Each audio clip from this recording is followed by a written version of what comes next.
ont déjà tout préparé. C'est des génies. Je suis à la bonne période au moins. Ouais, c'est bon. Salut. Normalement, je suis en ligne. Salut. Je m'appelle David William Baker. Et je viens du futur. Oui, je suis un voyageur du temps. Je pense que vous pouvez le lire par rapport à mes vêtements, non? Non? Ah, c'est peut-être normal après tout. Bref, bienvenue. J'ai reçu un appel venant de cette période qui me disait, d'une personne qui me disait qu'elle avait besoin d'un coup de main pour parler d'une série britannique, Doctor Who. Et ça tombe bien, moi je viens du futur et je connais très bien cette série. D'ailleurs, l'épisode des 100 ans était... Non, comme l'a dit Riversong, on va éviter les spoilers. Du coup, je ne vous parlerai que de Doctor Who dans votre période. Et je pense que je vais commencer par mon personnage secondaire préféré, Rory Williams. Rory est l'un de mes personnages préférés, notamment parce qu'il a une évolution vraiment incroyable. Rien que par son nom. Au départ, le docteur l'appelle simplement Rory, un homme lambda, avec un nom lambda. Puis, à la fin de la saison 5, il devient Rory le Romain. Enfin, il a eu un nom épique. Un nom qui dit Doctor Who. Oui, je suis un compagnon. J'en fais trop. Et ça, c'est quelque chose d'assez important. Parce que le docteur et les noms, c'est quand même quelque chose. Je veux dire, il s'est lui-même appelé le docteur. Et pendant l'ère Matt Smith, on a cet effet que les noms sont importants pour le docteur. Ensuite, après Rory le Romain, il devient Rory Pond. Et là, c'est encore plus important. Parce que souvenez-vous que le premier visage que voit le 11e docteur, c'est celui d'Amy, Emilia Pond.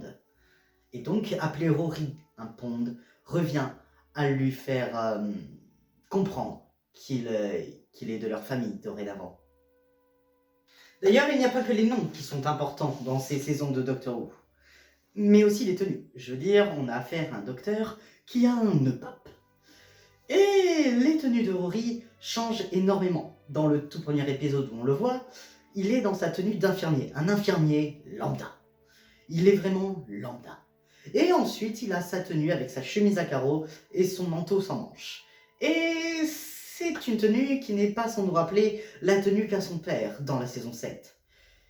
On voit qu'il est lui-même, qu'il sait qu'il n'est pas le docteur, mais il se raccroche quand même à quelqu'un. Et ce quelqu'un, c'est son père. Ensuite, il a sa tenue de Romain. Il a enfin compris qu'il devait se détacher de la Terre, que sa vie ne serait plus jamais comme avant.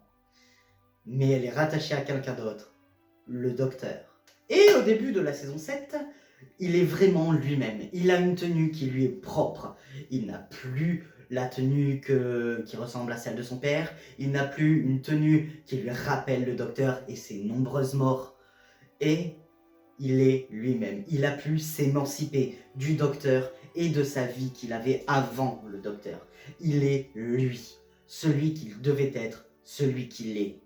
Rory Williams Pond. Mais il n'y a pas que son nom et ses vêtements qui changent. Il y a aussi sa mentalité. Mentalement, il a une évolution formidable. Au départ, il est jaloux du docteur. Il le voit comme un rival vis-à-vis d'Amy. Mais qui l'aide pas non plus énormément. On ne parlera pas de cette scène qui est même reniée par le showrunner, où Amy tente d'embrasser le docteur. N'en parlons plus jamais d'ailleurs. Enfin bref. Ensuite, il devient méfiant vis-à-vis du docteur. Il sait qu'il fait courir à Amy de nombreux dangers, de graves dangers. Et il devient donc plus protecteur vis-à-vis d'Amy. D'ailleurs, sa tenue de Romain l'explique énormément. Je veux dire, un Romain, il est fait pour quoi? Pour faire la guerre, pour protéger. Enfin, dans les grandes lignes. Et après toutes ces mésaventures, il finit par aimer le docteur, par le voir tel qu'il est, un héros. Et donc il devient un acolyte docteur. Il accepte d'être seulement le simple humain, mais il accepte aussi que le docteur est plus puissant que lui, mais qu'il a aussi besoin de lui et que Amy a besoin de lui.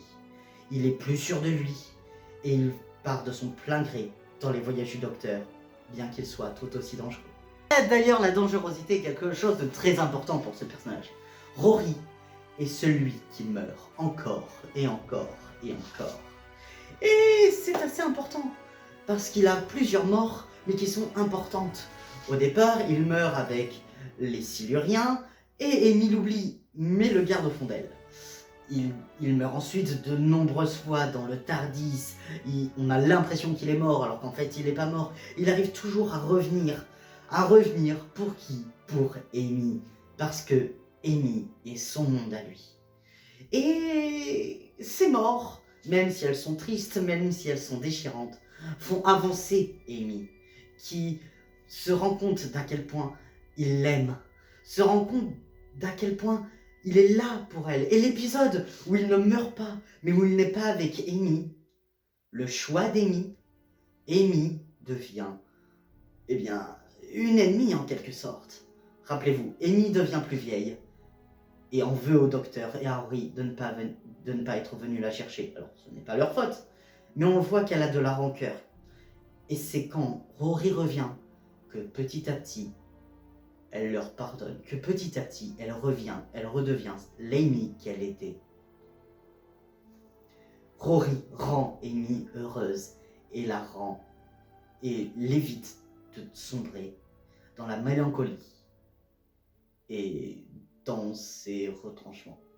Désolé, j'ai un petit peu bafouillé. Ces morts apportent aussi un point exceptionnel à ce personnage. Rory est un humain, il n'est pas exceptionnel. Comme Ross qui était le Bad Wolf, comme Martha qui est celle qui a voyagé à travers toute la Terre, comme Donna, la femme la plus importante de l'univers, ou Amy, la petite fille qui a grandi à côté d'une faille. Non, Rory, c'est juste Rory, un humain banal, qui n'est pas le plus intelligent, pas le plus fort, pas forcément le plus bon, il est humain. Et c'est ça qu'il apporte à la série, ce côté humain. Il est nous, ce que nous serions vraiment si nous étions dans la série. On n'a pas grandi à côté d'une faille, on n'est pas la personne la plus importante de l'univers, mais on est nous et on est aussi important que ses compagnons qui ont une importance dans la série. Il rêve juste d'avoir de la stabilité avec Amy. Dans l'épisode avec le maître des rêves, tout ce qu'il veut, c'est vivre avec elle, être un père. Et juste être avec elle. C'est un personnage beaucoup plus terre à terre. Et c'est son amour pour elle qui le guide. Il est humain. Et son évolution lui fait gagner confiance en lui. Comme un humain. Rory, c'est l'humain dans Doctor Who. Rory, dans Doctor Who, c'est nous. Messieurs, mesdames, Whovians de tout âge, à une prochaine fois.